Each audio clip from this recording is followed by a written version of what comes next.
Vasco acelera processo de renovação com Verratti. Reforço à disposição do técnico Fábio Carille. Situação lamentável na classificação cruzmaltina na Copinha. Fala galera, sejam todos bem-vindos ao canal BTB Esportes. Eu sou o Jonatas Santos, chegando com tudo neste dia, trazendo notícias e informações do Clube de Regatas Vasco da Gama. É claro que eu estou falando do Gigante da Colina.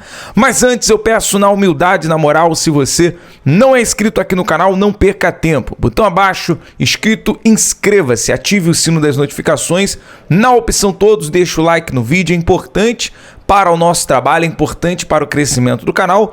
O seu like faz com que a plataforma entenda que esse vídeo é relevante e acaba recomendando para muitos cruzmaltinos apaixonados. Obrigado pelo seu like, pela sua inscrição. Sem mais delongas, vamos às informações do legítimo clube do povo. Já quero trazer aqui um assunto muito chato, mas um assunto necessário, porque lamentável ali o que aconteceu na classificação do Vasco diante da equipe da Juventus. O Vasco vence por 1-0 com gol do Léo Jacó e após cantos homofóbicos, arremesso de isqueiro, pacote de pipoca, torcedores cuspiram na cara do goleiro Felipe Gabriel, que teve uma atitude ali sensata, muito frio até mesmo. Parabéns ao Felipe Gabriel pela postura de jogador profissional e foi um dos destaques da partida de hoje. Fato importante que o Vasco se classifica para a próxima fase, vai enfrentar a equipe do Ceará, mas precisamos dizer que situação lamentável, desnecessário. Ter cenas como essa, situações como essa no futebol e num futebol de base, em plena Copinha 2025. Então fica aqui o nosso repúdio a tudo aquilo que o goleiro Felipe Gabriel sofreu e, claro, o nosso apoio à base cruzmaltina. E não poderia passar, isso é uma situação que a gente não pode passar despercebido.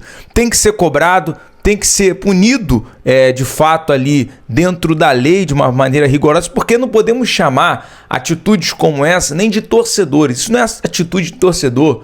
Quem tá ali são garotos, é o futuro do futebol, né? São garotos, ali tem mãe assistindo, tem pai assistindo, tem irmãos assistindo, família assistindo, e ver uma pessoa que se diz torcedor jogar isqueiro, jogar pacote de pipoca, xingamentos, é um absurdo. Então fica aqui o nosso repúdio, tá? O mais importante, Vasco se classificou para a fase da Copinha, para a terceira fase da competição, e enfrenta o Ceará, que venceu o 15 de Piracicaba por 4-0, né? O campeonato vai se afunilando e vai dificultando. Vamos embora, vamos com tudo. Falar sem agora uma informação sobre o Manuel Capasso, sem acordo. Capasso não vai para o Peñarol. Informação da imprensa uruguaia é que Manuel Capasso encerrou a negociação do zagueiro, né? O próprio Juan Dávola, que é um dos representantes do jogador, encerrou a negociação com o Peñarol, dizendo: olha, não há acordo, não fechou acordo, então fica essa novela ainda em virtude do zagueiro Manuel Capasso, se o Vasco pode ou não aproveitar o jogador. O fato é que nesse momento, por conta até do Vasco vender o jogador, ter um lucro nessa saída do jogador, o Vasco pretende negociar e vendê-lo, porque o jogador no meio do ano pode ter a sua saída de graça, né? Assinar um pré-contrato e o Vasco acaba perdendo. Falando nisso, vamos aqui a um assunto interessante, porque nesse momento, como é que tem sido o comportamento da diretoria do Vasco em virtude dessa janela de transferência? Como é que a diretoria tem que se comportado no mercado? O Bruno Braz, do UOL, trouxe uns detalhes importantes, que as indicações de reforço do Vasco acontecem através dos scouts, do Felipe e da comissão técnica. Então, há ali uma organização, comissão técnica, Felipe e também os scouts do Vasco, que acaba indicando jogadores para essa janela. E você observou Lucas Oliveira, Lucas Freitas, Daniel Fusato, o próprio Tietê, também agora o Maurício Lemos. E os detalhes são o seguinte: Marcelo Santana cuida das negociações e das execuções dos contratos. Então, a indicação chega até a mesa do Marcelo Santana através dos scouts, do Felipe e da comissão técnica. O Marcelo Santana vai lá, negocia, ajusta os detalhes da contratação e executa os contratos. E a questão do goleiro Daniel Fusato foi a única indicação nesse momento do Marcelo Santana. Então, o diretor executivo de futebol teve indicação, teve participação completa aí, portanto, na chegada do goleiro reserva Daniel Fusato. Um esclarecimento muito interessante para trazer a você, torcedor, como é que tem funcionado esses bastidores de contratação.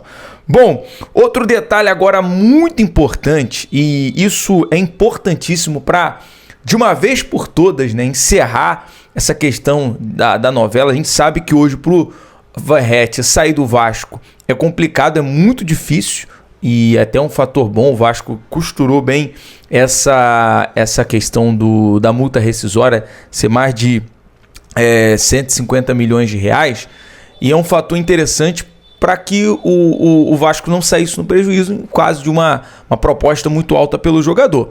Até porque o Verratti é importante, a gente percebe que o Verratti, poxa, ele tem uma moral na equipe, é o capitão, é um jogador que pode ser diferenciado também nessa temporada. Então tem que ficar bom para os dois lados, né? E pensando nisso, o Vasco acelera conversa para renovar com Pablo Verratti. Informação importante: a diretoria se reuniu com Hernan Bernardelo, empresário do Verratti, que está no Rio de Janeiro. Então, nesse momento, a presença do empresário do Verratti no Rio de Janeiro é fundamental. A diretoria vai se reunir, vai sentar ali com o representante, vai organizar toda a questão para acelerar o processo de renovação. Otimismo nas duas partes. A expectativa é que tanto Verratti e Vasco é de avançar para um acordo nos próximos dias. Então teremos novidades aí para trazer para você, torcedor cruzmaltino. Falando no mercado da bola, reforço à disposição. Hoje o Pedrosa trouxe essa atualização. Maurício Lemos já está à disposição do técnico Fábio Carille. Maurício Lemos, nesse momento, é o último reforço do Vasco, chegou no sábado. Entre hoje e amanhã, o anúncio de Lucas Freitas deve acontecer e os dois zagueiros vão ser anunciados muito em breve pelo Vasco. Então, o Vasco que já tem um time base, né?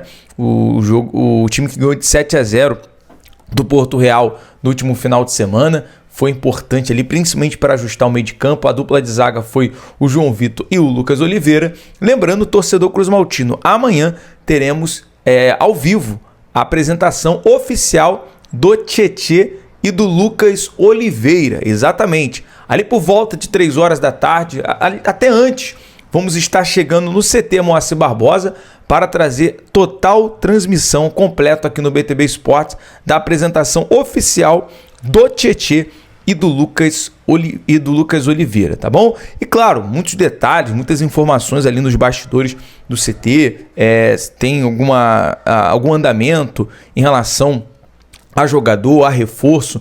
O fato é que o Vasco agora busca a contratação de 2 atacantes, né? Está até em segredo, como trouxemos a informação, para não atrapalhar a negociação, mas tendo alguma novidade vamos trazer para vocês. Sobre o investidor, o Vasco também aguarda propostas de um investidor até o final do mês. NDA tudo certo, as trocas de documentação tudo ok. Agora é aguardar para o Vasco anunciar quem será o seu próximo investidor, chegando, obviamente, uma proposta na mesa cruzmaltina. E não menos importante, para a gente fechar esse vídeo, eu sei que é um assunto extra Vasco, mas a galera que gosta aí também da fofoca, olha, o Dudu, cara, esculachou a Leila Pereira. O Dudu deu um esculacho nas redes sociais hoje, impressionante. Ele postou nas suas redes sociais, nos stories, uma foto na escada com todos os troféus ali, as conquistas dele pelo Palmeiras também durante a carreira dele, troféu de melhor jogador, Brasileirão, Libertadores, enfim, o Dudu, claro, um jogador dispensa comentário, contratado aí recentemente pelo Cruzeiro, e ele soltou um esculacho para Leila.